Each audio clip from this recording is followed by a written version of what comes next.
Bonjour à toutes et à tous et bienvenue à ce webinaire consacré au nouveau congé paternité qui a pris effet donc depuis le 1er juillet 2021.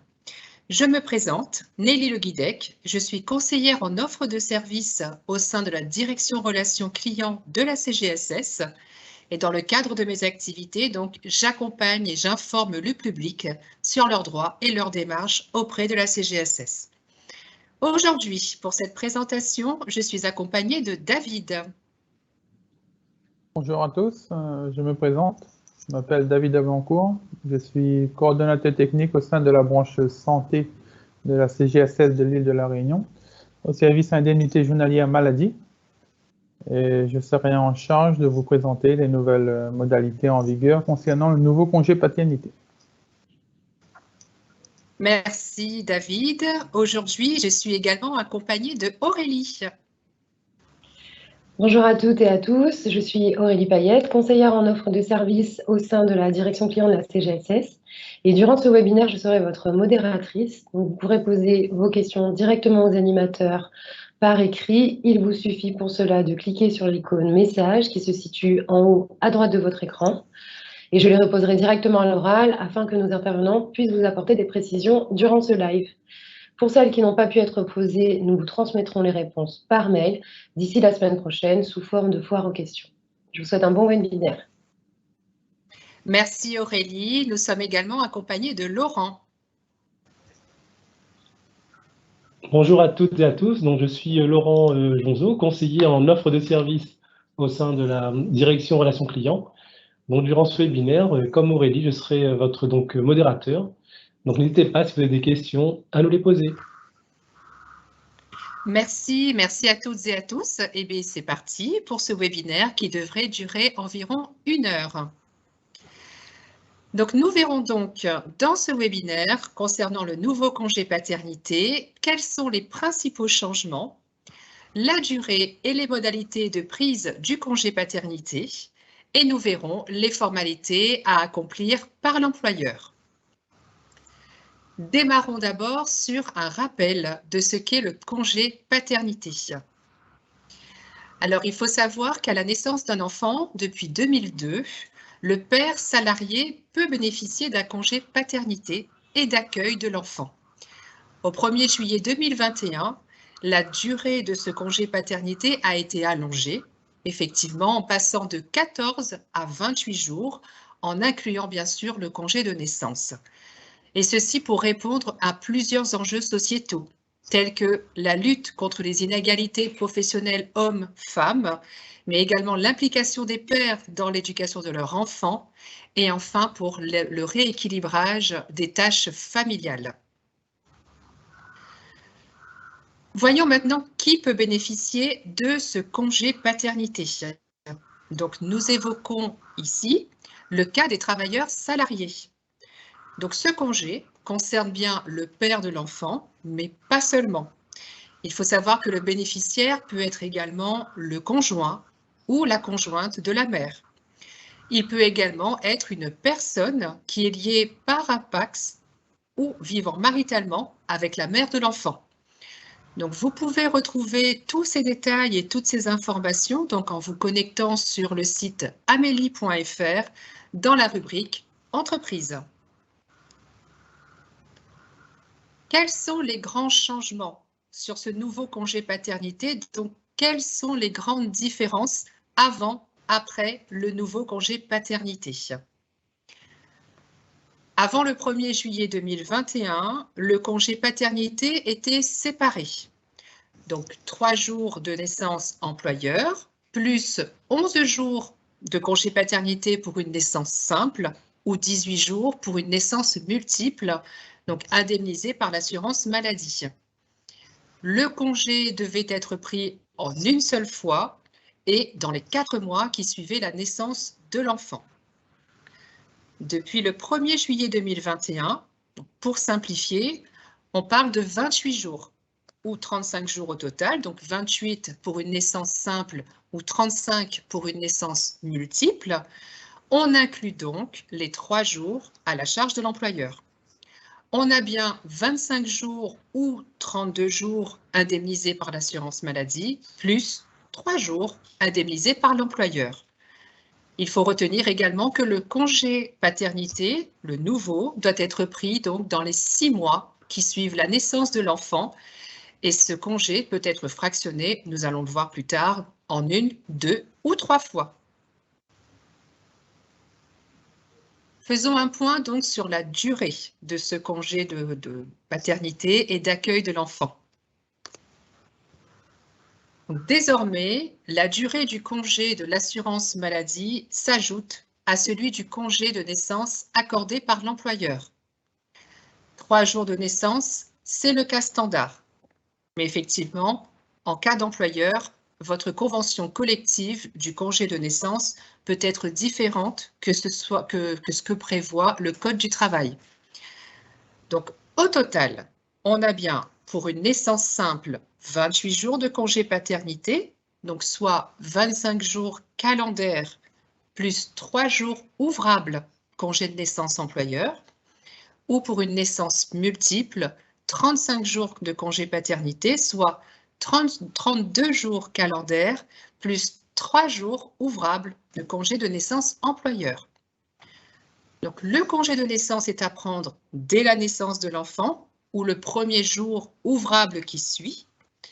La première période obligatoire qui est de 3 jours de congé de naissance employeur plus 4 jours accolés immédiatement au congé de naissance, qui sont donc indemnisés par l'assurance maladie et qui sont donc indissociables.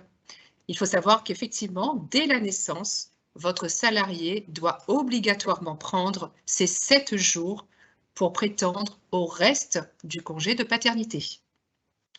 Et également, le congé paternité est donc fractionnable en 2 ou 3 fois. Faisons un focus maintenant sur la période obligatoire. Donc, comme on le disait, le congé peut être pris en une seule fois. Dans ce cas, le congé paternité débute dès le lendemain du congé de naissance. Le congé de naissance, je rappelle, débute le jour de la naissance de l'enfant ou le premier jour ouvrable qui suit. Le congé paternité peut être pris en plusieurs fois. Suite au congé de naissance de 3 jours, une première période de 4 jours indemnisable par l'assurance maladie. Cette période est donc assortie d'une interdiction d'emploi. Vous ne pourrez donc pas faire travailler votre salarié ces jours-là, c'est dans le Code du travail. Et une seconde période, donc de 21 jours, qui n'est certes pas obligatoire, mais qui reste à indemniser. Et elle peut suivre la première période ou alors elle peut être éloignée de cette période. On peut fractionner cette période de 21 jours en 2 parties. Mais il faut quand même faire attention à ce que ces périodes soient faites par 5 jours minimum si le salarié décide de fractionner son congé. Je rappelle également que la totalité du congé doit être pris dans un délai maximum de 6 mois qui suit la naissance de son enfant. Donc, comment prendre son congé, par exemple, en période unique, comme on l'a vu, les 28 jours d'affilée pour une naissance simple ou 35 pour une naissance multiple. Le congé paternité peut être également pris en 2 périodes fractionnées ou en 3 périodes fractionnées. Donc, je rappelle à nouveau que la première période doit être de 3 jours de congé de naissance employeur plus 4 jours indemnisables par l'assurance maladie, soit 7 jours obligatoires qui suit la naissance et qui est donc assorti d'une interdiction d'emploi. Reste ensuite 21 jours pour une naissance simple qui sera à découper en 2 périodes maximum. Le salarié peut prendre des périodes de 5 jours minimum par période et doit prendre la totalité des jours de congé dans un délai de 6 mois qui suit la naissance.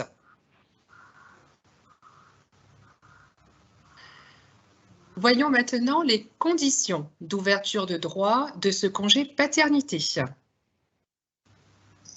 Donc, pour ouvrir droit à ce congé, 2 conditions cumulatives administratives.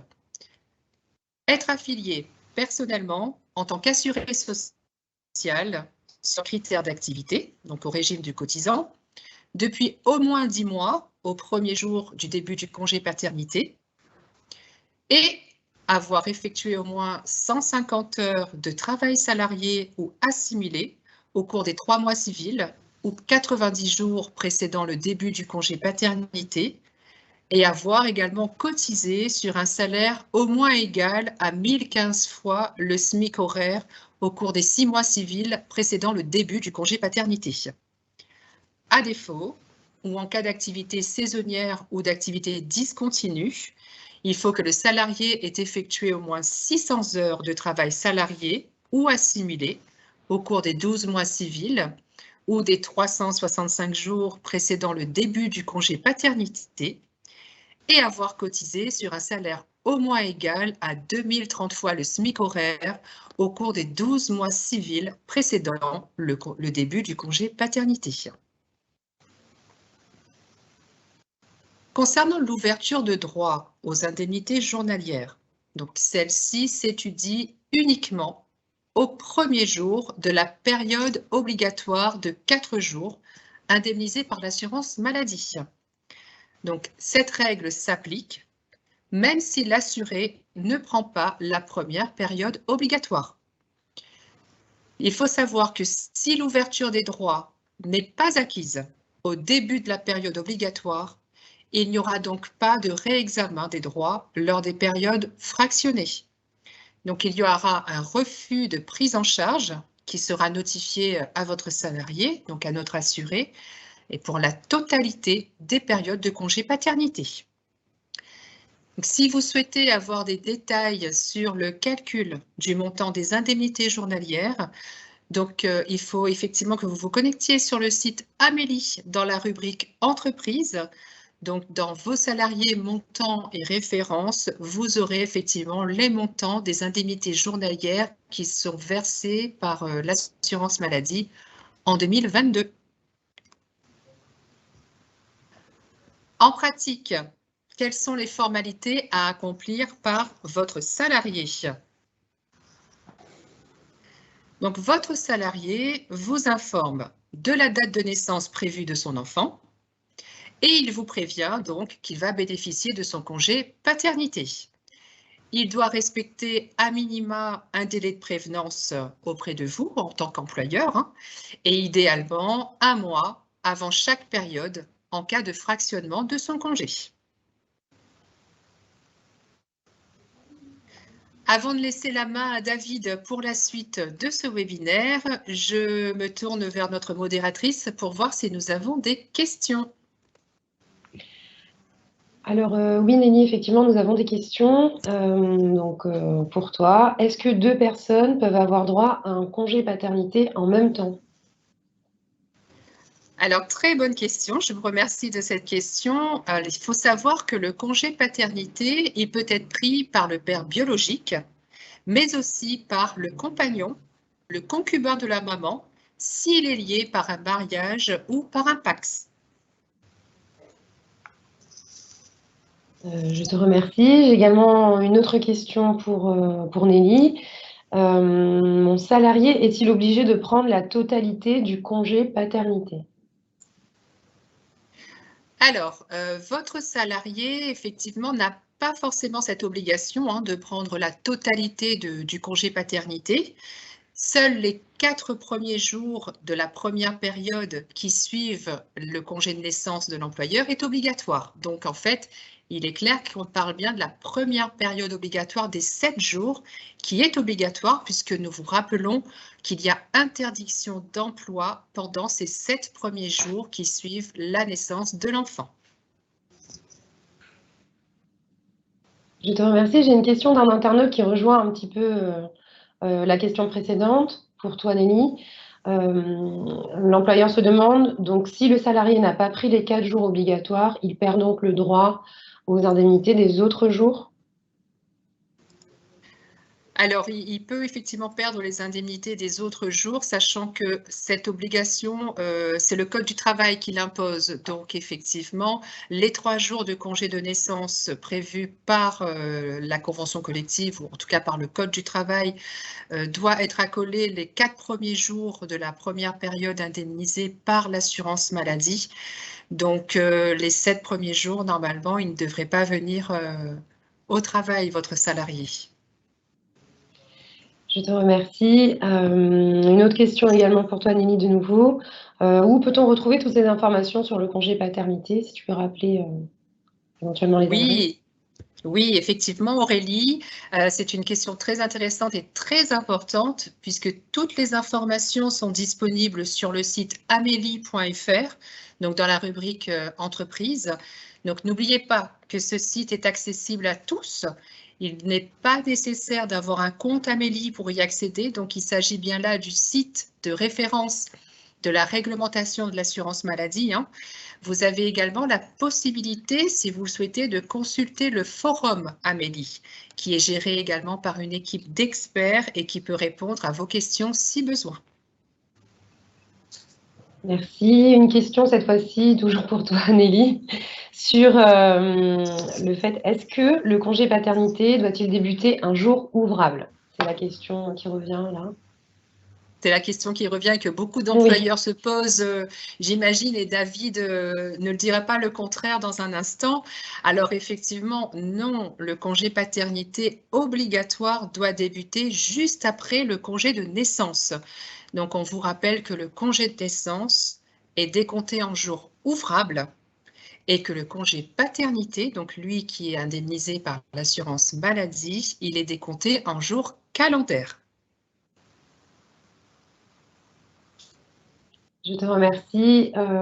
D'autres questions, mais qui concerneront peut-être un petit peu plus tard dans le déroulé du webinaire? Ok.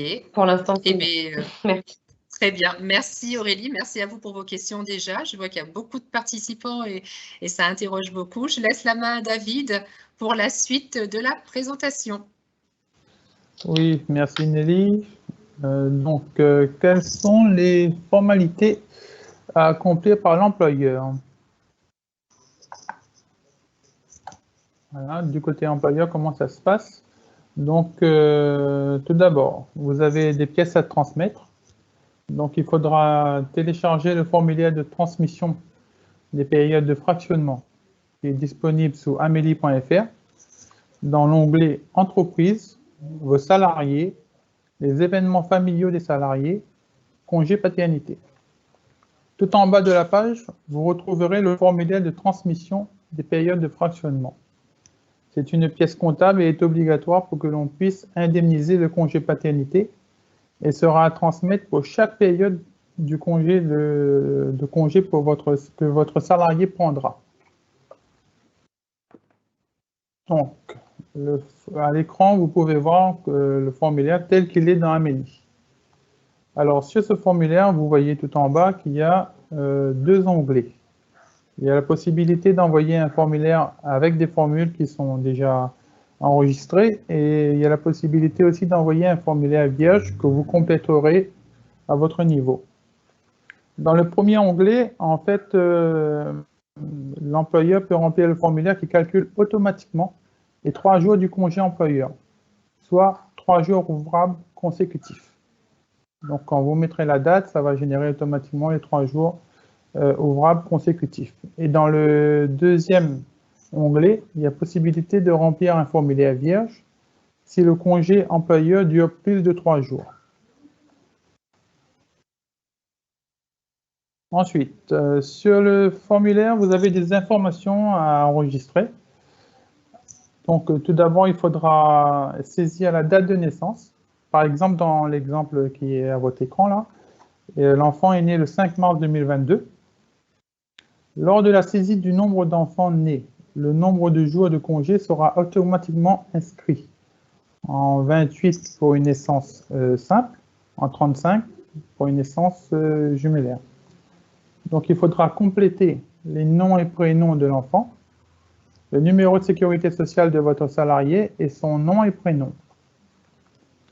Quand vous saisirez la date de début du congé employeur, pour rappel, la date du début est le premier jour de naissance ou le premier jour ouvrable qui suit la naissance. Donc la date de fin est automatiquement générée en tenant compte des dimanches et jours fériés. On est bien là sur le congé de naissance de 3 jours employeurs qui prendra donc fin le 8 mars 2022. Le compteur affichera donc 3. Vient ensuite la première période obligatoire indemnisée par l'assurance maladie. La date de début de cette période obligatoire est alimentée automatiquement au lendemain du congé employeur, soit le 9 mars 2022, dans notre exemple. Il vous reste donc à saisir la date de fin. La durée du congé obligatoire doit être de 4 jours uniquement. Le compteur doit donc afficher 4 à la fin de la saisie. Et comme Nelly le précisait précédemment, je vous rappelle que la période obligatoire elle est calculée en jours calendaires et le congé de naissance il est calculé en jours ouvrables. Enfin, le reliquat de jours à prendre s'alimente dans la colonne compteur. Le décompte se fait en fonction des autres périodes indiquées. Ici, par exemple, il vous reste 21 jours à prendre. Vous pouvez alors enregistrer ce formulaire et le reprendre au moment de renvoyer la période 2 et 3 si votre salarié les prend. Une fois le formulaire complété, donc il faudra nous le retourner. Il faudra nous retourner le formulaire et l'extrait d'acte de naissance qui sont envoyés à une adresse mail dédiée que vous pourrez retrouver depuis la base de connaissances du site de Net Entreprise. Et il faudra envoyer les documents en format zip avec un mot de passe de préférence. Donc vous avez l'adresse qui s'affiche dsnpj.cgss-réunion@assurance-maladie.fr. Une fois le formulaire et l'acte de naissance expédiés, si vous pratiquez la DSN, donc il faudra faire un signalement DSN comme d'habitude pour le motif paternité. Donc pour la DSN, on va dire que c'est très facile à faire.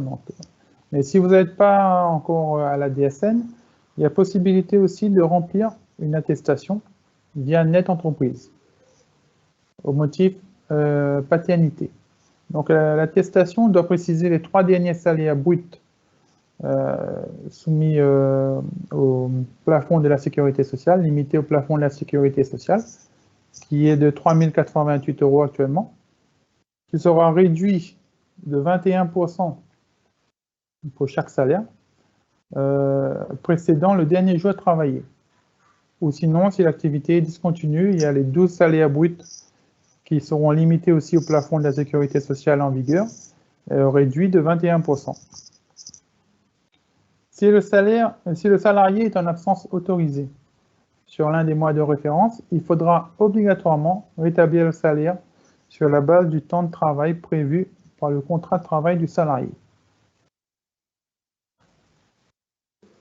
Nous arrivons donc à la notion du dernier jour travaillé, ce qu'on appelle DJT dans notre jargon.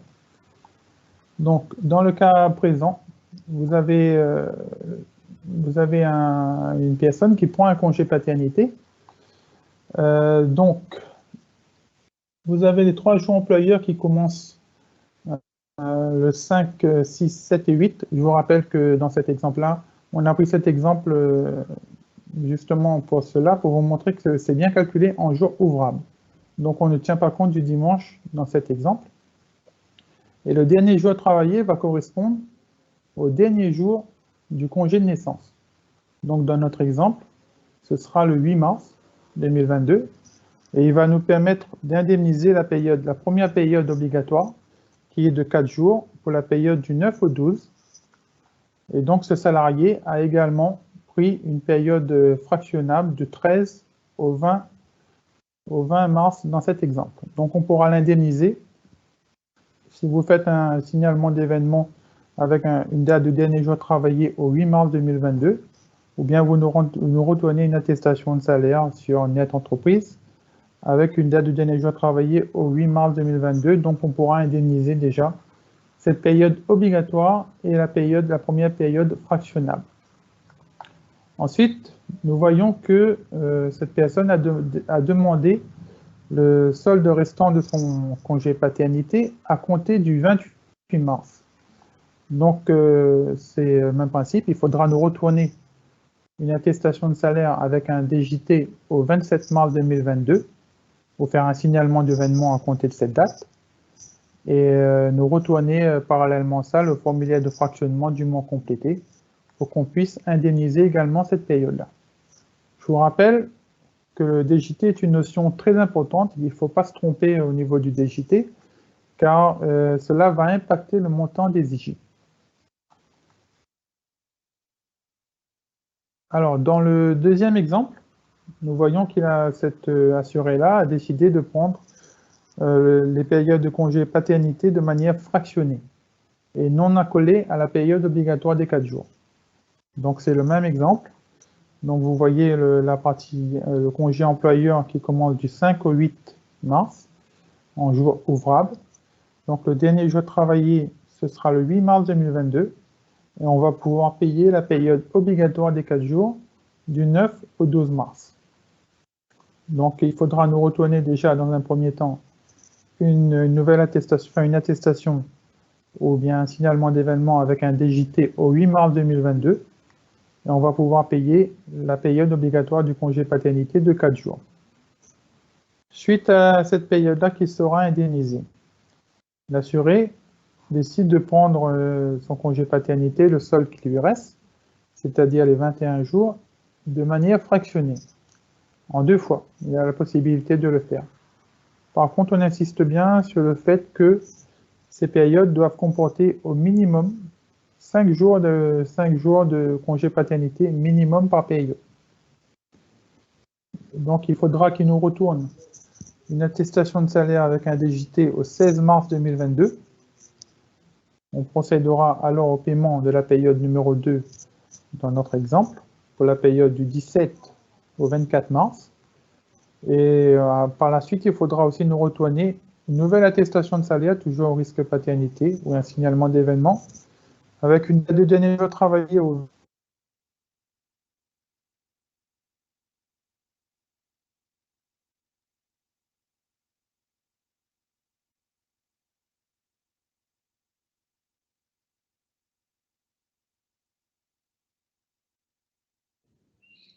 Alors, c'est les aléas du direct. On a eu une coupure. J'espère que tout le monde m'entend. Et là, le récapitulatif.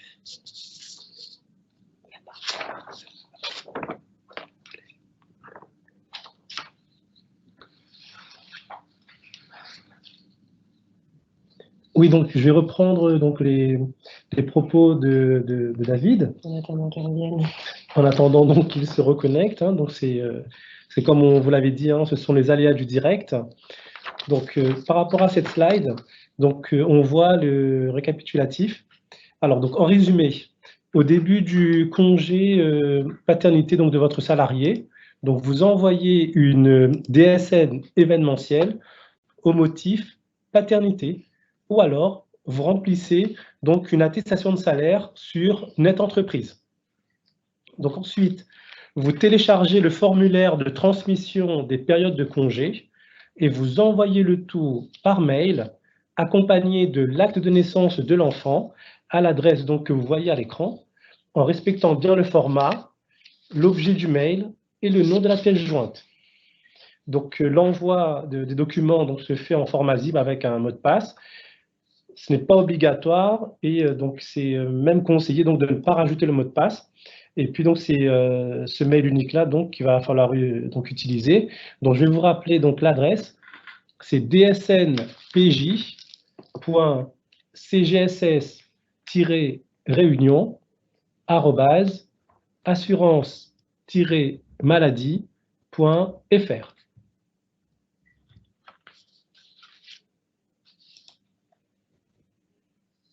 Merci Laurent. Donc, bon, là, malheureusement, je n'ai plus accès aux questions. On va continuer le webinaire et rassurez-vous, toutes les questions sont recensées dans la foire aux questions que nous vous transmettrons effectivement d'ici une petite semaine. Alors, le congé paternité, il y a également des situations particulières. On est obligé d'en parler. Donc, en tant qu'employeur que vous allez sans doute rencontrer, tels que l'hospitalisation de l'enfant, si votre salarié est en situation de congé payé ou s'il est en arrêt maladie. Donc, vous pourrez retrouver les bonnes pratiques et les démarches à réaliser sur le site amélie.fr, mais aussi dans le guide Le nouveau congé paternité que nous allons vous transmettre en même temps que la foire aux questions que vous allez recevoir. Alors Nelly, je crois que tu es revenue, si tu veux intervenir. Alors oui, je suis désolée, effectivement, il y a les aléas du direct, comme disait Laurent. Je vous remercie d'avoir pris le relais en tout cas. Je suis revenue en partie, donc oui.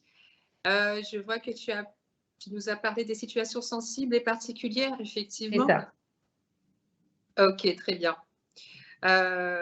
Donc sur la slide suivante, effectivement, je voulais vous faire un petit récapitulatif de ce qu'il fallait retenir de ce congé, de ce nouveau congé paternité. Donc, tu peux cliquer en 2 fois d'ailleurs sur cette slide, il n'y a pas de souci. Encore une dernière fois. Donc, la durée du congé paternité est passée au 1er juillet 2021 à 28 jours pour une naissance simple et à 35 jours pour une naissance multiple. La première période de 7 jours de congé suivant la naissance est une période obligatoire. Le solde de jours restant peut être fractionné en 2 ou 3 périodes. Le formulaire de transmission des périodes de congé est un document comptable, comme vous l'a expliqué tout à l'heure David, et il est obligatoire ce formulaire pour indemniser le congé paternité. Il doit absolument être transmis à la CGSS par mail à l'adresse que vous a indiquée tout à l'heure David, et on va le reprendre tout à l'heure, en même temps que l'acte de naissance et la DSN événementielle ou l'attestation de salaire depuis Net Entreprise. Donc, il faut vraiment que vous fassiez cet envoi de manière simultanée. Et pour l'indemnisation de la première période obligatoire des 4 jours, le DJT, le dernier jour travaillé, doit être la veille de ces 4 jours indemnisés par l'assurance maladie.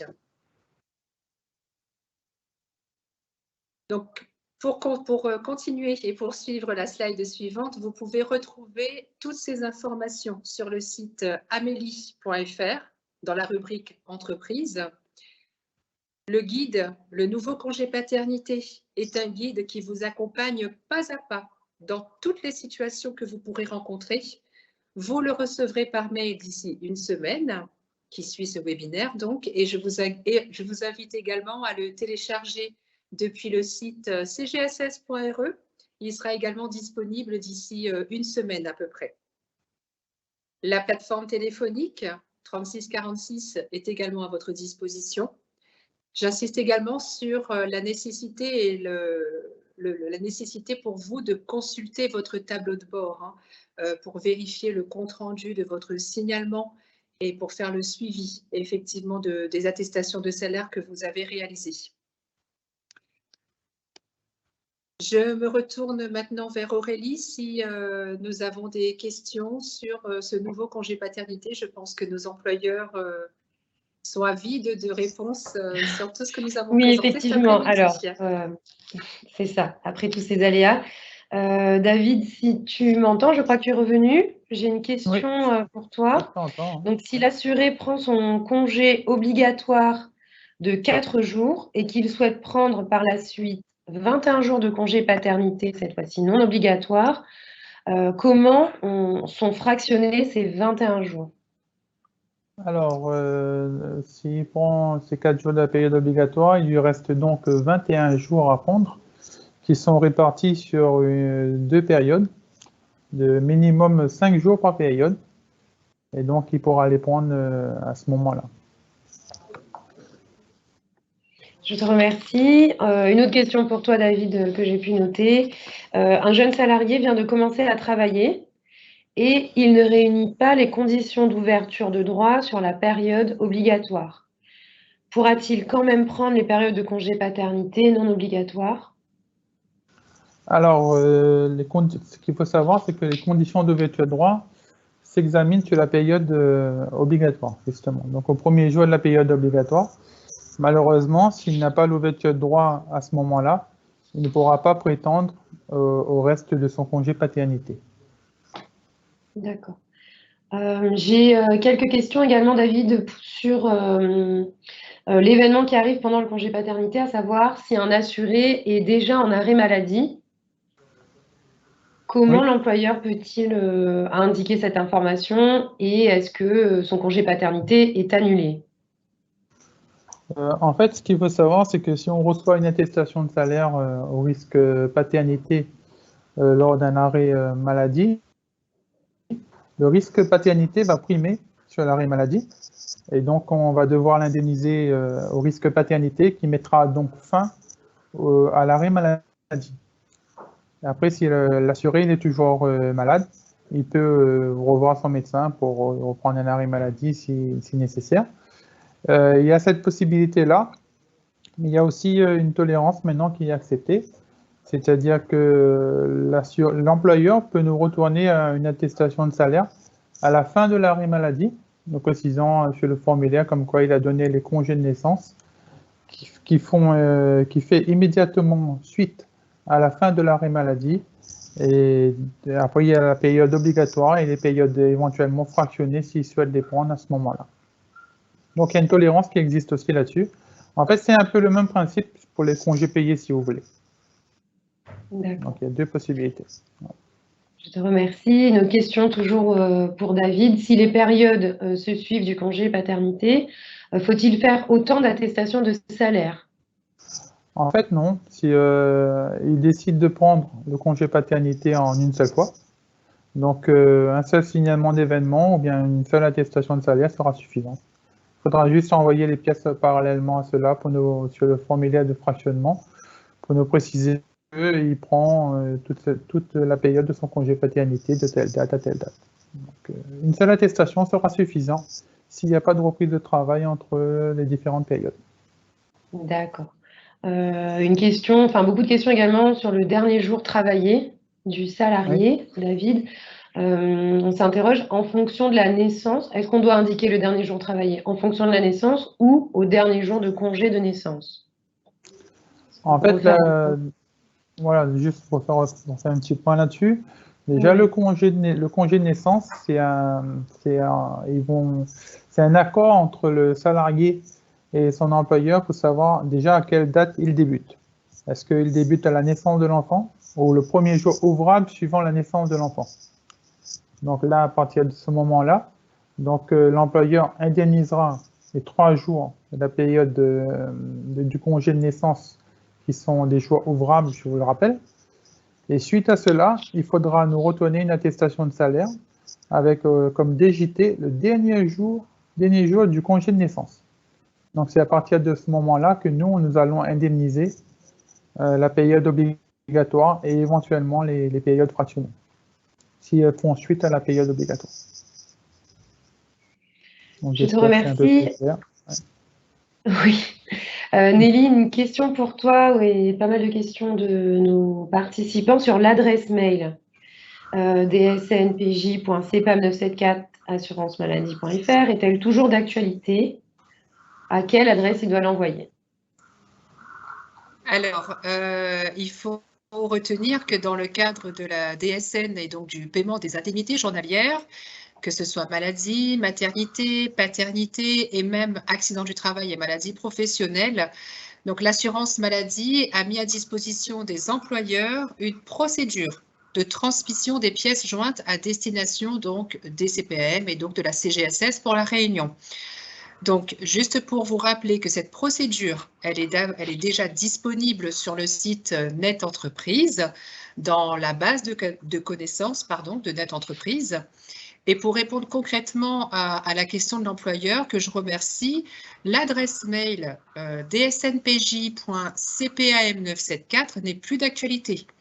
L'adresse qui doit être utilisée pour envoyer les pièces jointes dans le cadre de la DSN, événementiel, maternité, paternité, etc., c'est bien dsnpj.cgss-réunion assurance-maladie.fr. Donc, on peut d'ailleurs, dans les questions-réponses, publier cette adresse mail pour que vous puissiez la voir effectivement en direct. Je vais l'indiquer, merci Nelly. Du coup, puisqu'on est sur l'adresse mail, est-ce que on peut envoyer des réclamations ou d'autres pièces justificatives sur cette adresse? Bon, la question... Alors, la question, effectivement, de beaucoup d'employeurs qui ont peut-être du mal à nous contacter ou qui ont des réclamations, effectivement, à nous faire parvenir. Alors, l'adresse mail que nous vous donnons n'est valable que pour la transmission des pièces justificatives. Donc, en aucun cas, nous ne pourrons traiter vos demandes ou vos réclamations par ce biais. Pour faire le suivi, donc d'abord, je vous invite à consulter votre tableau de bord en DSN. Si réclamation il y a au niveau de votre salarié, donc nous l'invitons. Donc, nous invitons votre salarié, notre assuré, à nous contacter depuis son compte Amélie. Donc, il peut très bien nous faire un mail depuis son compte Amélie ou une réclamation depuis son compte Amélie. Et puis, nous avons effectivement la plateforme téléphonique 3646 si vous souhaitez nous joindre. Je te remercie. Alors, une question pratique pour toi, Nelly, toujours. Un employeur se demande, est-ce qu'il peut anticiper sur la DSN dès qu'il a connaissance que le salarié va être en congé paternité? Alors, effectivement, en tant qu'employeur, vous avez connaissance des dates de congé paternité, mais il faut savoir que votre salarié doit donc vous donner en délai de prévenance de 1 mois ces dates. Mais attention, l'attestation de salaire ou la DSN, le signalement d'événement DSN, ne doit être transmise uniquement qu'après. Donc, le début du congé paternité. Donc, à compter uniquement du premier jour du congé paternité. Non, vous ne pourrez pas anticiper l'envoi de votre attestation de salaire. Je te remercie. Alors, effectivement, on a beaucoup de questions. C'est pas ton côté, tu en vois, Laurent? Oui. Je reviens. Qu'est-ce qu'on me demande? Bon, beaucoup de questions sur le DJT, mais je pense qu'avec le guide que nous allons transmettre, ça pourra répondre largement aux questions que l'ensemble de nos auditeurs se posent. Alors, oui, c'est ça, je cherche des questions pratiques pour David. Alors, on a parlé de l'arrêt maladie. Alors, si je peux me permettre également, Oui. comme on était sur l'adresse mail, je sais que beaucoup d'employeurs ont eu un souci pour nous transmettre des mails et les pièces jointes sur la balle DSN-PJ, comme quoi ils ont eu un retour que la boîte mail est pleine ou saturée et qu'effectivement le mail n'est pas remis. Alors oui, il faut savoir que nous avons eu cette information, que nos équipes sont à pied d'œuvre pour pouvoir remettre cette boîte aux lettres, cette adresse mail en route pour que vous puissiez à nouveau l'utiliser très rapidement. À défaut, s'il y a urgence, effectivement, il faudra transmettre les documents par papier. Je te remercie. David, peut-être une question pour toi sur la période obligatoire de nouveau. Hein. Les 3 jours plus 4 jours, est-elle obligatoirement prise à la naissance ou le salarié peut-il décider de prendre cette période obligatoire après? Je pense qu'il faut peut-être réexpliquer. Le souci, c'est que maintenant, le Code du travail, il impose la naissance de l'enfant ou bien le premier jour ouvrable qui suit la naissance de l'enfant. Donc, il y a une interdiction d'emploi qui pèse là-dessus, qui pèse sur l'employeur, comme le disait Nelly précédemment. Et donc, la période obligatoire doit être prise à ce moment-là. Donc, il n'y a pas possibilité de décaler cette période-là. Donc, c'est soit le jour de la naissance de l'enfant ou le premier jour ouvrable qui suit la naissance de l'enfant, les 3 jours du congé de naissance, suivi des 4 jours de la période obligatoire en calendaire. Je te remercie pour cette précision. J'ai une autre question également pour toi, David. Bonjour. Oui. Si le salarié quitte un précédent emploi et qu'il est embauché durant le même mois que la naissance de son enfant, comment l'employeur justifie les salaires précédents? En fait, lui, il peut. Est-ce que l'employeur a déjà indemnisé? Enfin, est-ce que le congé paternité a-t-il déjà été indemnisé pour la période obligatoire ou pas?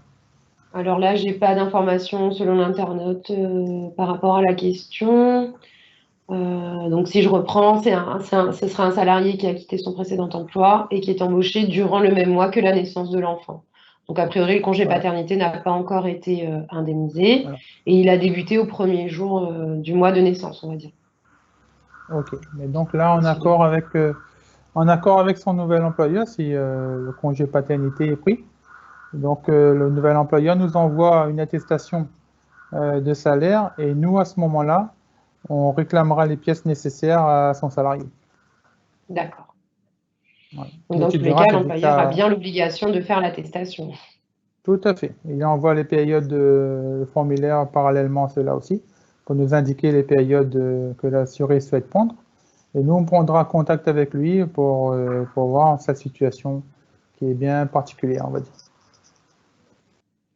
Alors une question de nouveau Nelly d'un employeur qui demande donc pour chaque période, nous devons faire une DSN paternité. Est-ce que c'est le cas? Alors oui, effectivement, à chaque période, s'il y a un fractionnement du congé paternité, effectivement, en tant qu'employeur, vous devez nous transmettre une nouvelle attestation de salaire. Je te remercie. Alors, David, de nouveau une question sur le DJT. Je la pose quand même parce que j'ai le sentiment qu'il y a beaucoup de questions là-dessus. Si la naissance débute un vendredi soir, donc on décompte le samedi même s'il ne travaille pas. Pour le congé de naissance, oui, tout à fait. C'est une journée ouvrable. Donc, soit il commence le vendredi, en accord avec son employeur, soit il commence le samedi. Et le formulaire, il est très bien paramétré dans ce sens, justement. Donc, s'il commence le samedi, il ne tiendra pas compte du dimanche. Et il prendra le samedi, lundi, mardi comme congé de naissance. Et ensuite, à compter de mercredi, ce sera la période obligatoire. Je vous remercie tous les deux. De mon côté, je n'ai plus de questions. Et pour celles qui n'ont pas pu être posées, encore une fois, elles seront dans la foire aux questions.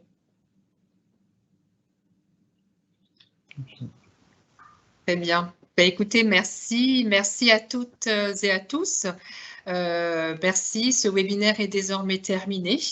Je vous remercie de votre participation active. Merci d'avoir répondu présent, toutes et tous, à ce webinaire. Je remercie David pour ses explications de dispositif du nouveau congé paternité. Je remercie également mes collègues Aurélie et Laurent et le pôle offre de services pour la réalisation de ce webinaire. Je rappelle donc que le replay de ce webinaire sera disponible sur YouTube. Donc, n'hésitez pas à vous abonner à notre chaîne CGSS Réunion. L'ensemble des questions qui ont été posées et même celles qui n'ont pas pu être posées en direct seront reprises dans une foire aux questions et vous sera transmise donc par mail d'ici une semaine. Je vous souhaite une très belle fin de journée à tous et je vous dis à bientôt. Au revoir.